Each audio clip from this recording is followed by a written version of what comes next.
Joel Embiid is dropping even more hints he could demand a trade. This whole James Harden thing is blowing up in Philly's face, but we're learning more information on why Harden's so upset. We all thought it had to do with a promise to pay him the max this summer. Maybe not. Bill Simmons points out, don't know if Harden thought he was wink promised a Sixers max deal, but let's just say it's true. Then who leaked this stuff Harden was strongly considering a return to Houston? That's a really good point. Basically what Bill is saying is, if a max deal was promised, why would Harden leak he wants to go back to Houston? That sounds more like a guy who's trying to get a max contract from Philly, not promised one already. So why is he mad? Why did Harden call GM Daryl Morey a liar? Before we get to Embiid, there's two things on this. First, listen again to Harden blast his own GM. Daryl Morey is a liar, and I will never be a part of an organization that he's a part of. Ah, you heard that cheer? It's because people in China hate Daryl Morey. Harden was in China there. Morey became a villain for supporting Hong Kong. Harden wants them to know, I hate Daryl Morey too. He loves China. I mean, look at Harden dancing like he's at an H-Town strip club. He enjoys it so much, Harden said he might want to play there. That would be perfect. So it was easy to blast Daryl Morey in front of that crowd. But the second reason wasn't about the wink deal at all. Maybe he didn't have a max contract promise, but we do know Morey promised to trade Harden if he opted in. Remember the Woj tweet? Harden's picking up his option and beginning to work together in trade scenarios. It's expected. Harden has played his last game for Philly. He was expecting a trade. Then when nothing happened, Harden says, look at all the money you just cost me. I could have been a free agent. Maybe gotten a huge deal somewhere. But you promised to trade me. Now I'm stuck? No, I will not be coming to training camp. That actually makes a ton more sense and explains why Harden is mad. But now Joel Embiid is upset. He is making Sixer fans very nervous. People noticed the MVP quietly took processing off his Twitter bio and removed Philadelphia as his location. It's now Yaoundé, the capital of Cameroon, Africa, where Embiid was born. He does still have the process as his banner, but that is his official nickname and he has a registered trademark. Okay, I know it kind of sounds like I'm reaching, but a bunch of other signs point to a trade demand. Embiid is 30 years old next year. He's already made money and won MVP. So when Maverick Carter asked him, what's your next goal? Embiid said this. I just want to win a championship. Whatever it takes. I don't know where that's going to be, whether it's in Philly or, anywhere else. I just want to have a chance. Whatever it takes, even if it's not in Philly. Translation, Embiid is saying his desire to win is above his loyalty to the Sixers. And of course it is. His time there has been a disaster from day one. Injured for 2 years before his rookie season, but the whole time they were tanking.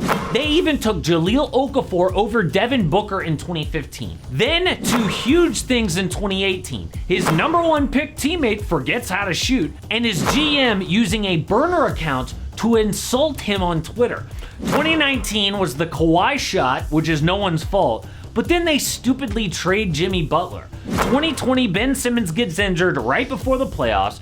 The next year, Simmons forgets how to play and has an awkward trade demand. So they get Harden, who melts down in the playoffs. Last year, they blow a 3-2 lead, and now this Harden drama. What is he even loyal to? It's no wonder Embiid has never even been out of the second round. His team's a disaster. It reminds you of how they messed up with Charles Barkley back in the day. They mismanaged things so bad they lost their best player. Sound familiar? In 1986, Philly wanted to give Dr. J one last chance at a title, so they traded Moses Malone and the number one overall pick. Turned out a horrible decision, and the team was a lot worse. Malone ended up a 3-time All-Star after the trade, and the pick became 5-time All-Star Brad Daugherty. So Barkley is on this crappy team because of a bad GM. He's watching friends like Michael Jordan win a title, so he thinks about a trade. But what pushed him over the edge was the Sixers personally betraying him. In 1991, Magic Johnson announced he had HIV and was retiring from basketball. So Barkley wanted to honor his friend by wearing Magic's number 32. The number though was retired, but the Sixers said, no problem, you can still wear it. Then the fans lashed out at Barkley, saying it was disrespectful to Sixers legend Billy Cunningham. But the franchise never came to back up their superstar, so it led to one of the most uncomfortable interviews of all time. Favorite folks on the call-in shows have been very vocal in their criticism of you for doing this. You really think I give a flying what the people on the radio calls say? They say that Magic's not dead yet, and Billy Cunningham's number is retired. I really don't give a what they say on the call-in shows. I'm just asking the question. I'm just giving you an answer. I'm just asking the question. I'm not talking about the call-in shows. It's not about the fans. It's about a friend. I really don't give a flying if people like it, that's good. They don't, 'em. 1 year later, Barkley was MVP and in the finals on the Phoenix Suns. Is that what's happening with Embiid? He and James Harden are actually still close friends for some reason. Embiid might be on Harden's side about Morey promising to trade him. Then he looks at all the drama since he's been there and says, this franchise is a mess. I can't win here. There's a real chance an Embiid trade is coming, so who could get him?